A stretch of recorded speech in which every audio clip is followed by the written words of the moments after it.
birthday, okay? I'm just high spirit. Today my birthday. You're just ready to go on that trip, ain't you? You know, next week is gonna be on and poppin'. All right, now speaking about that trip. What about it? You don't gotta pay for it, Mom. Who ain't? You don't gotta pay for your trip, Mom. Say less. Ocean breeze, palm trees. On the balcony.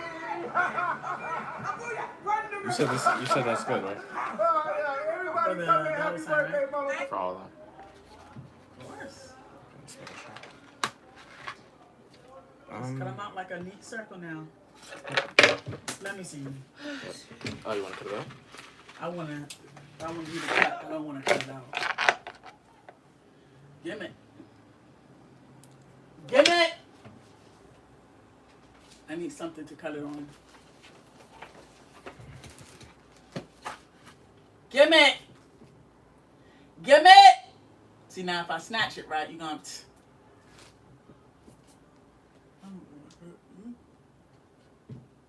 Here's the 5. Oh yeah, Carlin's done cut himself last night with a carrot thing, and it was horrible. Who? Carrot peeler, it was horrible. No, who? Carlin's. You don't know him? Ugh. Who's King, who's you know that you're supposed to have connected this beat. No, because it was connected. I disconnected all of it because then it's gonna be peel it. That's what I'm gonna do.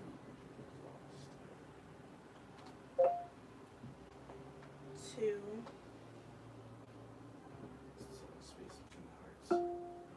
Three. Hey there. Searching for Alexa content on YouTube. Who said anything about Alexa? 4. Yeah, no. The bees. What? It's not supposed to be connected, but it's not. Yeah, it's not supposed to be connected. That's what it is.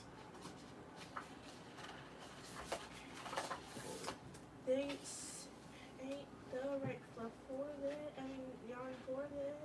So this ain't the right yarn. What's wrong? It's just not cut. So I can't peel it up.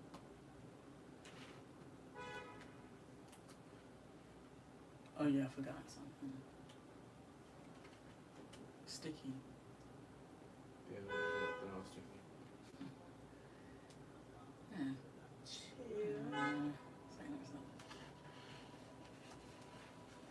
You don't need to do anything, man. What are you doing? Are you taking this off? 3. Oh, I thought we was gonna test them. Oh, you are fantastic. She's a little weird, guys. Oh, look at that. I've gotten faster and faster every day. Hello. That's a nice compliment that you gave your subscribers. Hello. That's on his own accord, guys. I didn't teach him how to be polite to y'all. 6. I mean, I guess y'all are regular people anyway, so I did teach him how to make sure. Be nice to people, King. Hey. Who, Hi. me? Yeah. No, not you. Me and my mom are. Let me bring y'all over here. Or really me, but sisters Yeah, over I here. give him all the work like he's a slave. Can you Do stop? know why? She's doing a little crochet. Just started. And Because technically, he is my little slave. yeah. As we see, this is for the I know what airbrushing Mommy. is. This is not working. We just made some stencils with a little Cricut machine. Because I need to pull this. We got a $. I don't understand. Pull Blessed it. Heart, Autism Awareness I Heart, do. with puzzles. You see the puzzles. And we have more. supposed to put I it just in don't there. know I can't where see it. exactly they're at right now. Get in there! Yeah! She's playing. And that's Mother. Oh,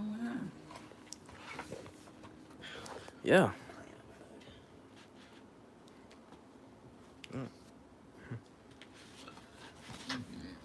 Doing a nice little design. She's playing. What are you doing? What yarn did they say I need? There you go. Why'd Go over yonder. you cut it? I could just peel it. They're for the airbrush, so basically. He's going to show y'all in a few minutes. Yeah. Because see, the other job that my slave has to do is make sure that the job is complete. So get in there! I can't. This is the yarn I need. This is not. Yeah, no. I'm gonna play some Mario Kart after this. She really doesn't like Mario Kart. King, I played Mario Kart one time. Give me a break. Yeah, but no, because you said you don't like it. We did not get the right yarn. Careful, don't rip it. Alright, I'm just gonna use the bigger one. King, do you know that I am a master chef? No. What does that have to do? Oh, also don't make sure that doesn't fold over. Because it folds over and sticks and it's done. And no, I did not. Yeah, Mario Kart's good. Hey, hi. Hello. Hey, hi. These names that we got: Come Game 8, This Motor, might not work. Cycle, Toy, C5T, and IRX. Yeah, no, that's a lot of.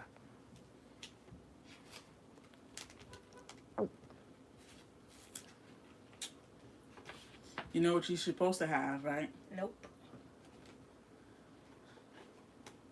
One. You're supposed to have a folder. A folder. Yeah, a folder. I didn't say folder. She's a little silly, guys. Don't mind her. One. I say Utah. She says Utah. I'm like, he was like, King, stop saying Utah. He says Utah. Okay. I guess that's what I say, guys. This is not right. Two. You're not doing it right. Why are you taking it off? Not me. Here. Yeah, you see, look, you messed it up. This is not right. This is not gonna work. Because like you said, as soon as it folds up against each other, it's done.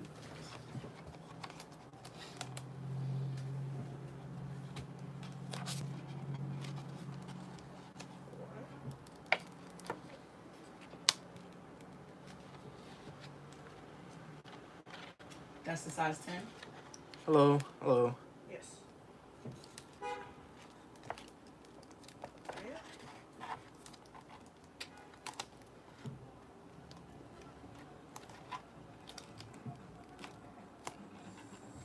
Six. I'm testing this on a piece of paper, right? Yeah. Seven. Why is this on here? King. Eight. Oh no! Get off my hand, darn it! 8. You called? You gotta do that on something different. 2 right. That's not it. Well, that's not it. Okay. Why are you mad at me? This is not it. Alright? It is, honey. It's not. She is using plush yarn. This is It's not just plush really yarn. sticking to my hands, so. This is.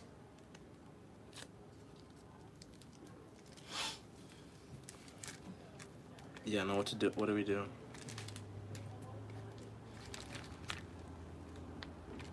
You know a folder? Do I? Those folders like that are waterproof? I don't know. Like the green folder. I think I do. Yeah. They're waterproof. They won't damage and when wet. Oh, you want me to make a stencil out of that? Yes. Do we have it? But how are you gonna do that under the Cricut? Just have it do more pressure. Yeah. Do we gotta get We some- should. Do I have to go get it? I was outside all day. Okay. Even though you're the real slave around here. What about these paper? It'll work. I mean, yeah, I think it'll work. Not. I think it's gonna. I think. I just don't know where that is. What? I have some photo paper. Darn it. I just don't know where it is. Get in there! Oh, is this my Chipotle? No. She just ate her Chipotle. Oh, now you can get it.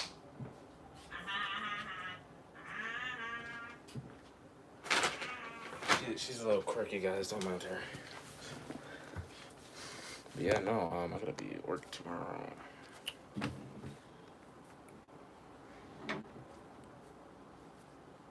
That's not the same yarn, is Oh, it? thanks for the subs, guys. Subs. Y'all wanna do a Q&A? No, I'm no. irritated. Yeah. You think it'll work with this? No. Yeah. Yeah. You sure? It's quite thicker than I thought, than the other one. No. Here we go. But this is your 5-subject notebook, Harry. Is it empty? It's not all the way empty, but you can make it as empty as you want it to be. Sure. Y'all love commenting on how many people be on here. Oh, this is my old I don't know notebook. why. I Nice yeah. job finding it. Oh, I thought these were Expresso's feet for a second. Oh, KK's feet. I'm like, What? let's start spamming. Okay, yeah, you do that. Hello. I was looking for this, and I had to ask Sarah and Autumn for. Sarah Autumn. What are these? Ow. I was looking for this, and it was in my notebook. Catch Espresso. Oh, you need French. There you go. Can you pass me my thing? Yeah, no. Pass it. I'm about to go unlock some stuff in Mario Kart. Mario Kart is actually pretty fun. Like, you could unlock stuff. I get it how it could be boring at sometimes, but like, you know, What? Mario We're Kart. flinching when I touch him. Yeah, because he thinks you're gonna pick him up. I am. He's scared. Rising light. It's just thick. That's as best as you're gonna get, King. What happened to the paper right there? What happened to this? Why you can't do without this? Oh yeah, we forgot all about that.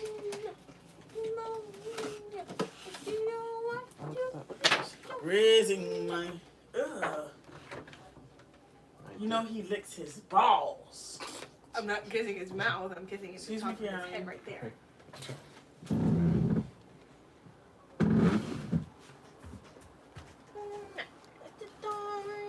Hello. Hello. Raising my sail.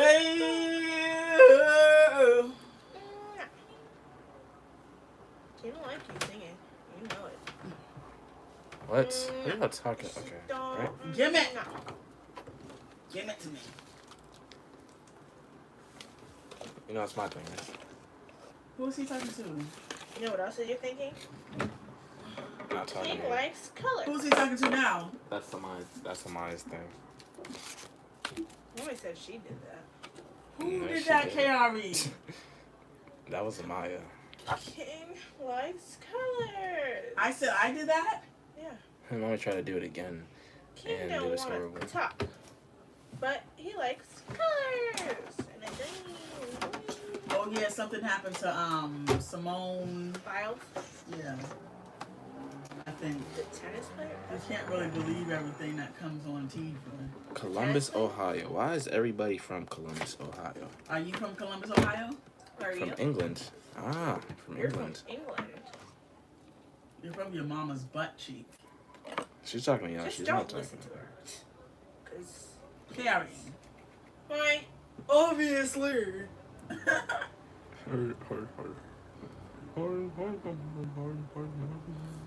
Bum, bum, bum. Carry, stop. Huh? Stop. Why? Stop it. So I tell her Liberty Mutual's car insurance has great It's coverage and savings. 23:27 p.m. That sounds late. 23:27 p.m. A far more complicated story has been unfolding in real time. Don't. Health crises, public feuds, surgical procedures, and mounting questions about her athletic future have placed Biles at the center of a storm that nobody saw coming. In this video, we get into all of it. The champion who shocked the world at Tokyo. I need more. There is a version of Simone Biles that the world assumed was invincible. Born on March 14, 1997, in Columbus, Ohio, she grew up to become something sport had never quite seen before. By the time she competed at the 2016 Rio Olympics, she had claimed 4 gold medals and 1 bronze, and the gymnastics world had essentially run out of superlatives. 4 elements in the sport carry her name as official skills, a distinction that places her in the rarest company in her sports It's history. also 620. Entering the Tokyo Games in 2021, she was not in just the defending champion. Massachusetts. She was, by any reasonable measure, the greatest gymnast who had ever lived. What happened next landed like a thunderclap. During the team final on July 27th, 2021, Biles stepped onto the vault, launched herself into the air, and completed only 1.5 twists instead of the planned 2.5 in what should have been a textbook Aminar vault. She stumbled on the landing. Something was clearly wrong. Within hours, USA Gymnastics confirmed that she had withdrawn from the team competition. The statement was brief and clinical, saying she had pulled out to focus on her mental health. What followed was one of the most debated athletic decisions of the modern era. Biles later revealed the condition responsible: the twisties. For those outside gymnastics, the term can sound almost trivial, but it describes something genuinely terrifying. The twisties occur when a gymnast loses spatial awareness mid-air, becoming disoriented about where their body is in space during a twisting skill. For an athlete performing routines at the level Biles operates, this is not just a performance problem. It is a safety crisis. Landing wrong from that height and speed can cause catastrophic injury. Paralysis is not an exaggeration of the risk. USA Gymnastics released a statement that read, "After further medical evaluation, Simone Biles has withdrawn from the final individual all-around competition at the Tokyo Olympic Games in order to focus on her mental health." Over the following days, she withdrew from 4 additional individual event finals, eventually returning only for the balance beam final, where she performed a simplified routine and claimed bronze. Her total medal count at Tokyo was 2, a silver in the team final and a bronze on beam. Remarkable under normal circumstances, deeply painful given what she had been expected to achieve. The public reaction split sharply. Supporters celebrated her decision as courageous, a statement that mental health matters even at the pinnacle of sport.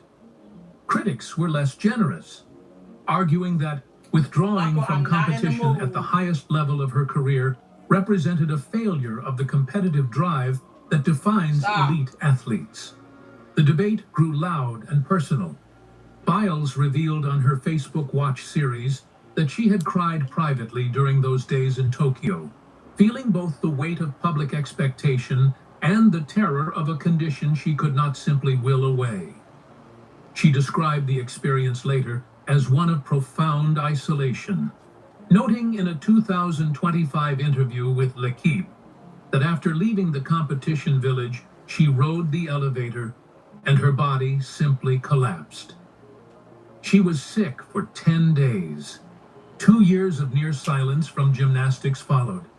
No competitions, no comeback announcements, just a long period of rehabilitation, reflection, and recovery. The gymnastics world moved on, adjusting to her absence. Then, in 2023, she returned at the US Classic, gradually rebuilding the routines and the confidence that Tokyo had stripped away. That return accelerated into something remarkable.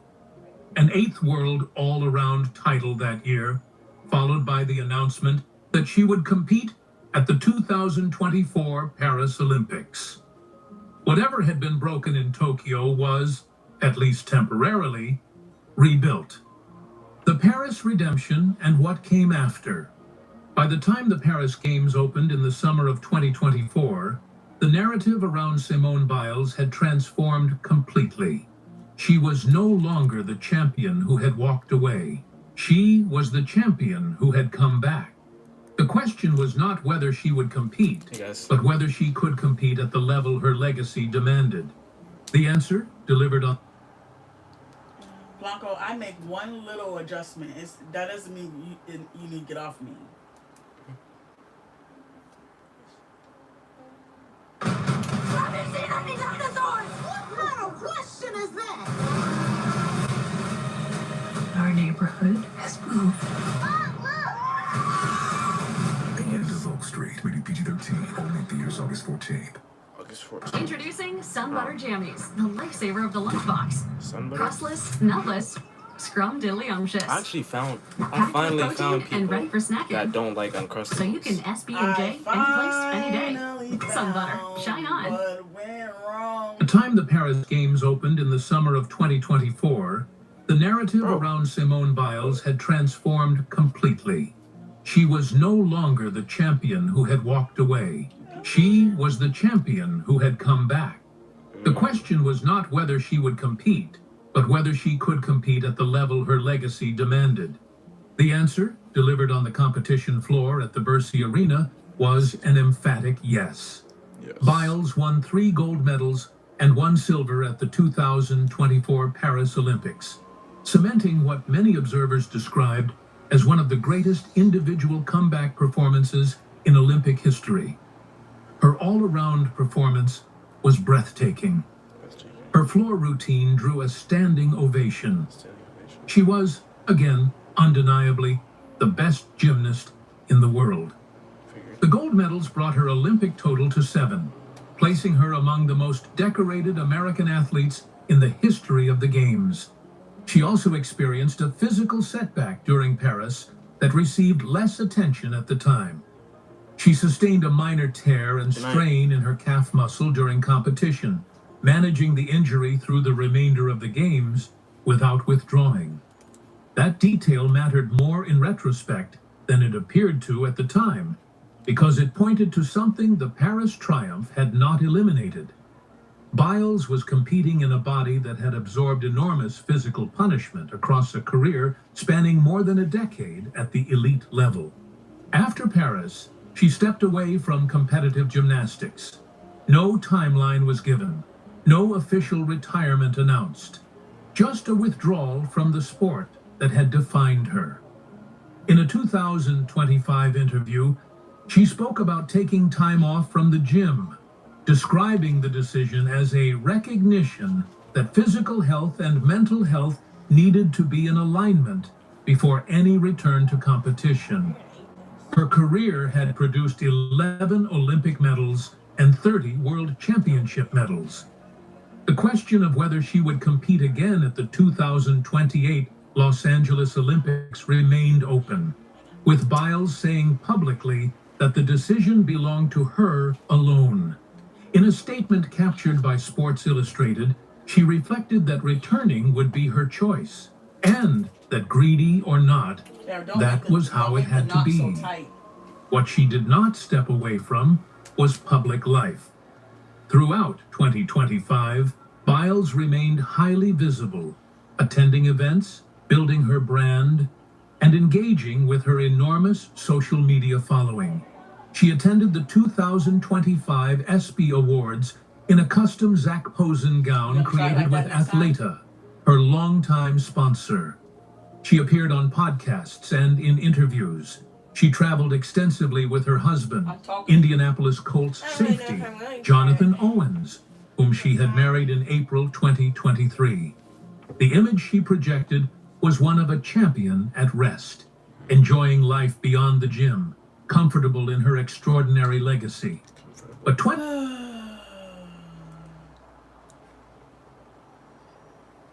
I've worn contact lenses for the past 10 years of my life, so ordering them has always just been something that I've had to keep up with. For the longest time, I would just order everything from my optometrist because to be... Tests and in interviews. She traveled extensively with her husband, Indianapolis Colts safety, Jonathan Owens, whom she had married in April 2023. The image she projected was one... It's like, get a room, Carl. You know, it seems like only yesterday. Oh, Madre. back. I want to meet your madre. Be my ears to your padre. I'm just gonna use this white here because I don't know what time it is. Don't make the magic not so tight. Tools not compatible with something. I'm gonna show you what's the problem. This one. Okay. Can you be quiet? Me? Not what she said? I wasn't listening. David, I said hello to you all. Hello. And now it's almost time to say goodbye. I hope that I've enriched your experience as a student here at Lucky Junior as much as you've enriched mine as a teacher. Well, if you... Bud. Without Matt. Darn it. What's wrong with you? Okay, 11 inches. That's a good one, Carrie. Huh? That's a good one, Carrie.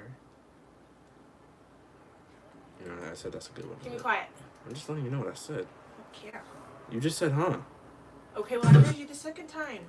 You never know, Carrie. Today's two stories are about gruesome deaths that totally baffled everybody involved in investigating them. I'm baffled. Now, at first, the cases did seem relatively simple, at least on the surface. But as investigators looked closer, what they found was really going on was completely out of this world. But before we get into today's stories, if you're a fan of the strange, dark, and mysterious delivered in story format, then you come to the right place because that's all we do. And we upload 2, 3, even 4 times every week. So, if that's of interest to you, please offer to make the like button some trail mix. But don't tell them you've added a secret ingredient, chocolate-covered spiders. Also, please subscribe to our channel and turn on all notifications so you don't miss any of our weekly uploads.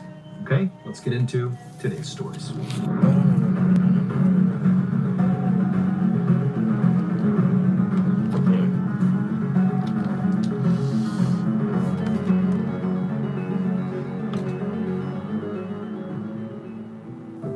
One evening in 1890, a young man named Tadeo Fulgencio Mejia laid in bed inside of this big, expensive mansion that he'd recently bought in Guanajuato, Mexico. And Tadeo was feeling really miserable because he was sick with a fever. And so he rolled over and he let out this long, agonizing sigh, and then he heard his wife, Maria, come into the room. And he looked up and he saw that she had a cup of tea in her hand, and she walked over and she set it on his bedside table. And even though Tadeo, he really felt physically terrible, it was like the instant his wife was right next to him, taking care of him, just her presence I'll show you on the that made him smile. Now, Tadeo and Maria had actually only recently gotten married, right now. but Tadeo was like head over heels in love with her. She was smart, she was fun, she was very caring, she was beautiful. And so far, their life together, despite it being relatively short so far, had gotten off to a really nice start. So Tadeo had not been born wealthy, but he had worked his way up to becoming a very successful mining engineer. And then after becoming very wealthy and successful, he had met Maria, I'm making stencils right now, and I'll show you quickly. And Tadeo had actually bought her this huge mansion they were in right now as a wedding present. And this mansion, this home, really was ideal for both of them. Not just because it was a beautiful, grand home, but also because the town it was in, Guanajuato, was where Tadeo worked. And it was also where Maria's whole family lived. So it was perfect. Plus, the neighborhood was clean, it was quiet, it was safe. And the neighbors, for the most part, were all also professionals, just like Tadeo. So they fit right in. So for Tadeo, his amazing wife, his house, his neighborhood, those all felt like symbols of his great success. So, last night, although Tadeo did obviously feel very sick, he also felt really proud and very satisfied in his life. And so right after his wife sat down next to him in bed, Tadeo sat up and smiled at her again, and he grabbed the tea she had brought for him and he took a sip of it. And then Maria, she smiled back at him, but then she looked at him with an almost apologetic look on her face and said that, she did have to go right now or she was going to be late for dinner with her family. And when she said this, Tadeo felt a little bit uneasy. So Maria went to her family's house for dinner a lot, since they lived walking distance away. But normally, Tadeo physically walked her there. Because to get to her family's house, Maria had to leave their safe neighborhood where they lived and pass along a couple of sketchier streets. And so Tadeo was always concerned that if she was walking in those areas without him, that she might get mugged or attacked or something. She was vulnerable. But Tadeo clearly was just way too sick to walk her that night. So he told her that he was really worried about her going alone, but Maria sort of brushed him off and said, everything was going to be just fine. Then she leaned over, she gave him a kiss, and she said goodbye, and then she got up, she grabbed her handbag, and he watched her leave. A few hours later, Tadeo was still in bed, sort of half asleep, when he heard these sudden, frantic knocks at his front door. It didn't stop. Somebody was banging on his door over and over again. And Tadeo's first thought was that it must be Maria.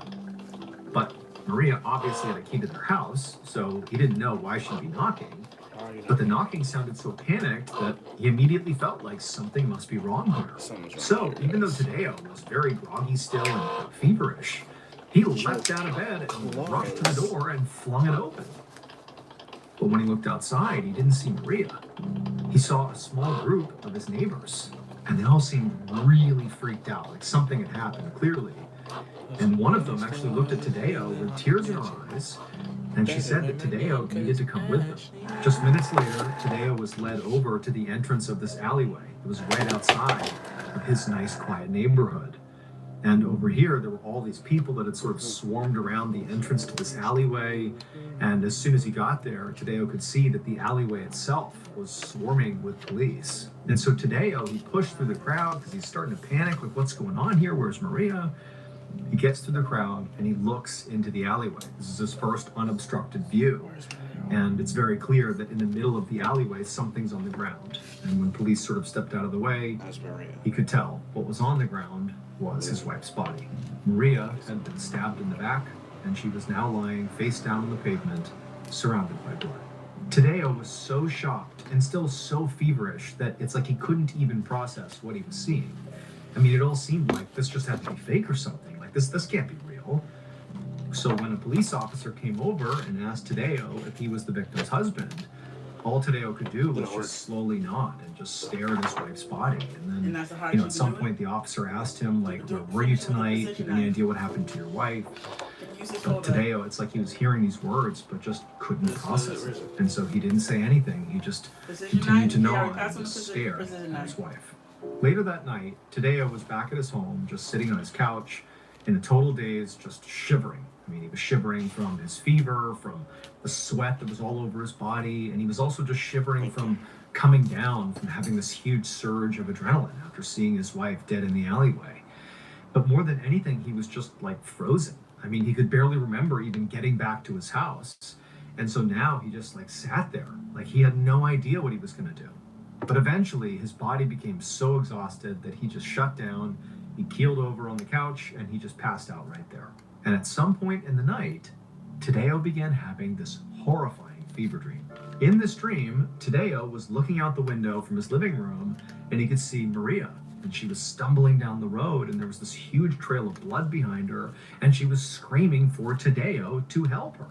And then suddenly Tadeo woke back up again, and he found himself sitting on the couch, and he sort of took stock of where he was. He realized that was just a dream, and then he realized he was drenched in sweat, and his heart was racing, like that dream felt so real. But then as he was just sitting there in stunned silence, just sort of processing that that really was a dream, he heard something that immediately gave him goosebumps. He could hear somewhere in the distance the sound of his wife's voice calling his name.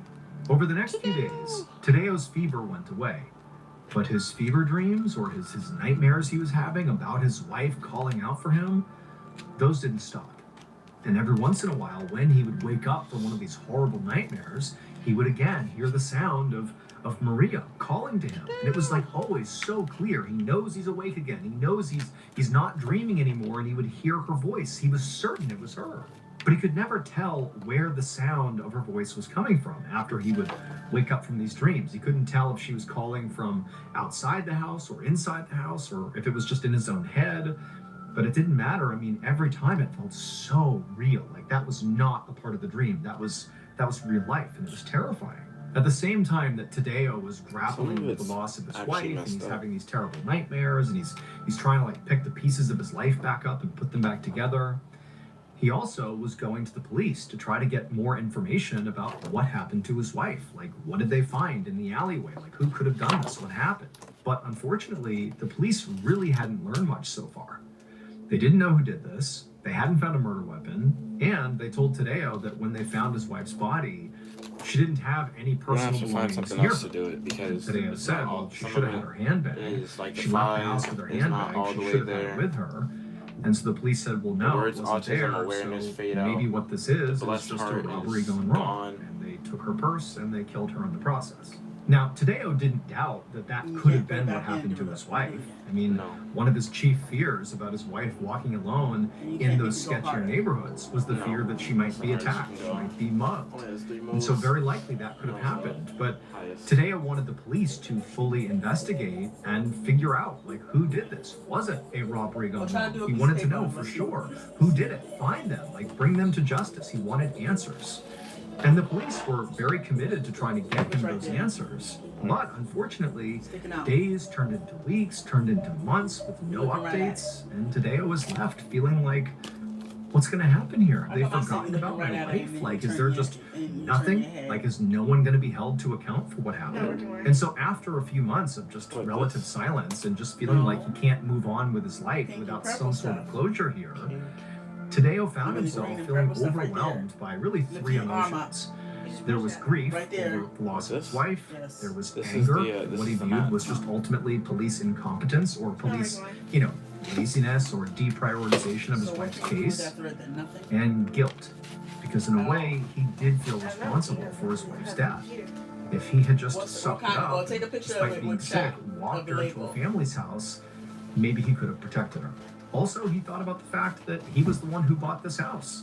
And so in virtue of putting her here, she had to walk that route to see her family. And so in that way as well, he jeopardized her safety. He sort of pushed her into the environment where she was killed. And so he was feeling really, really guilty. And so because of all these horrible feelings Tadeo was feeling, combined with still no word on who actually did this to his wife or why, Tadeo felt like he was basically losing his mind. He stopped going to work and instead he spent all hours basically sitting in his living room staring out the window. It was like there was some part of him that It's just funny because I turned it from standard grip. He would see Maria walking down the street towards him, calling out to him, like he had seen her so many times in his nightmares, right out this window. And at the same time, Tadeo, more and more, was convinced he could hear the sound of Maria calling out to him, basically at all hours. Whether he had just come out of one of those awful nightmares, which he was still having, or if it was just the middle of the day and he's just sitting there looking out the window, like not asleep at all, he would still hear her voice. Didn't know if it was inside the house, outside, in his head, he didn't know. But it was like she was constantly on his mind, either because he was waiting to see her out the window or he was waiting to hear her. It was like all-consuming. Maria was the only thing he thought about. And eventually, Tadeo began to believe that the reason he was feeling the way he was feeling was not just overwhelming grief, like the dreams he was having, the nightmares, like hearing his wife calling to him at all hours and believing he was going to see her out this window, that wasn't grief. That in fact, it was his wife's spirit contacting him, that she was basically telling him that she cannot rest until her murder is solved. And Tadeo, when he realized that that was what was going on from his perspective, he realized that he had to take matters into his own hands. He needed, for the sake of his wife, to solve her murder so she could finally rest. And so Tadeo, he retraced his wife's steps, he interviewed his neighbors, he searched all over town for her handbag and for the knife that was used to kill her. But despite how motivated he was to try to solve this thing and do right by his wife, he didn't uncover anything new. There was no new leads, no new evidence, no clues, nothing. It was one dead end after another. However, over the course of Tadeo's investigation into his wife's death, one thing did become increasingly clear, and that was Guanajuato was not nearly as safe as everybody thought. First, if you're living with HIV, do plan for tomorrow. Do consider how you stay undetectable. Do learn what's different about Dovato. Dovato is a complete HIV treatment for some people. Do find out how many medicines are in your pill. Most HIV pills contain 3 or 4 medicines. Dovato is as effective with just 2. No other complete HIV pill contains fewer medicines than Dovato. It is unknown if Dovato is safe and effective if you have HIV and hepatitis B. If you have Hep B, don't stop Dovato without talking to your doctor, as it may get worse or harder to treat. Don't take Dovato if you're allergic to its ingredients or taking Dofetilide due to serious or life-threatening side effects. If you have a rash or allergic reaction symptoms, stop Dovato and get medical help right away. Other serious or life-threatening side effects include severe liver problems and lactic acid buildup. If you are female or obese, you may be more at risk. Tell your doctor about your medicines or supplements, medical conditions, liver or kidney problems, pregnancy, breastfeeding, or planned pregnancy. Do look beyond today. Do ask your doctor about fewer medicines. Do Dovato. First, a drifter passing through Guanajuato was kidnapped. Now, nobody really connected this to Tadeo's wife's murder, at least not at first, because this person who went missing, they were never found. And so it was not really clear what happened to them, wasn't clear if they were killed, there was no clear overlaps between this person and Maria, and so at first it was just this thing that happened in Guanajuato and nobody connected it to Maria. But then, about a week after that person got kidnapped, another woman who lived on the outskirts of town, she disappeared. And then just days after that, another man went missing. Now, in each of these 3 new disappearances, none of them were found. They literally just disappeared, and that was it. Nobody knew what happened to them. But, as Tadeo is out there talking to people and trying to